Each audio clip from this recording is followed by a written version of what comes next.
Welcome to AB farming. आज मी आणला आहे deluxe LT connector reverse forward switch. तर चला सुरू करूया। तुमचे सर्वांचे स्वागत आहे एक नवीन व्हिडिओमध्ये। तर ह्या रिव्हर्स फॉरवर्ड स्विचला आपण कुट्टी मशीनला जोडून घेणार आहोत सिंगल फ्यूज मोटरला। तर याचे कनेक्शन आपण पाहणार आहोत। तुम्ही आमच्या चॅनलला सबस्क्राईब करून घ्यावे अशा माहितीसाठी। तर तुम्ही पाहू शकता हे रिव्हर्स फॉरवर्ड स्विच आहे, हे फॉरवर्ड आणि हे बंद आणि हे रिव्हर्स। तर चला याचे आता कनेक्शन बघूया। हे आहे सिंगल फ्यूज मोटर आणि हे रिव्हर्स फॉरवर्ड स्विच, कॅपॅसिटर आणि MCB। तर चला यांचे कनेक्शनला सुरुवात करूया। पहिल्यांदा या रिव्हर्स फॉरवर्ड स्विचमध्ये जे हे लास्ट टर्मिनल आहे हे आपल्याला या टर्मिनलला कनेक्ट करायचे आहे आणि जे सेकंड टर्मिनल आहे सेकंड टर्मिनल पहिल्या टर्मिनलला कनेक्ट करायचे आहे अशा प्रकारे, आणि जे पहिला टर्मिनल आहे ते आपल्याला दुसऱ्या टर्मिनलला कनेक्ट करायचे आहे या प्रकारे। तर काही कंपन्यापासून हे पहिल्यापासूनच केलेले असते।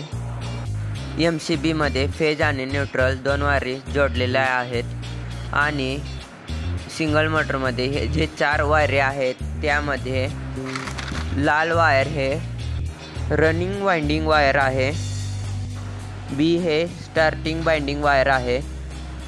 तर आता आपण या दोघांना जे रनिंग बाइंडिंग आणि स्टार्टिंग बाइंडिंग वायर यांना दोघांना एक करणार आहोत।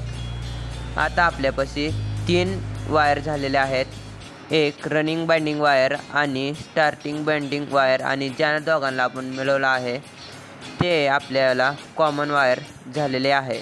तर या पुढची प्रोसेस आपण आता कॅपॅसिटरला 2 वायरी जोडायच्या आहेत।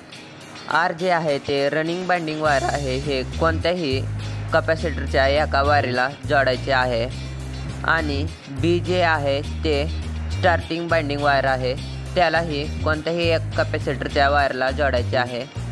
तर आता कॅपॅसिटर सोबत आपण R आणि B हे जोडलेले आहेत, कॉमन वायर एक आहे। तर आता यापुढे आपण कॉमन वायरला लास्ट टर्मिनलमध्ये जोडून घेणार आहोत। आता आपल्याला फेज सप्लाय चेंज करायचे आहे, ज्याने मोटरची डायरेक्शन चेंज होईल आणि आपली सिंगल फेज मोटर हे रिव्हर्स फॉरवर्ड मोटर होईल। तर त्यासाठी आपल्याला स्टार्टिंग बाइंडिंग वायरला आपल्याला सेकंड टर्मिनलला कनेक्ट करायचे आहे।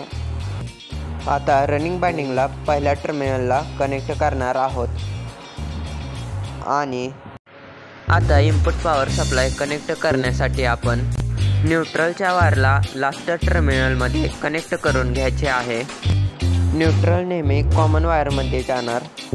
तर यापुढे फेज वायरला फर्स्ट टर्मिनलमध्ये नेऊन कनेक्ट करायचे आहे। अशाच माहितीपूर्ण व्हिडिओ पाहत राहण्यासाठी आमच्या चॅनलला लाईक, शेअर आणि सबस्क्राईब नक्कीच करा। आणि जर का या विषयामध्ये तुम्हाला कोणता प्रश्न असेल तर कमेंट बॉक्समध्ये नक्कीच आम्हाला कळवा। तर आता पाहूया आपण हे कनेक्शन केलेले।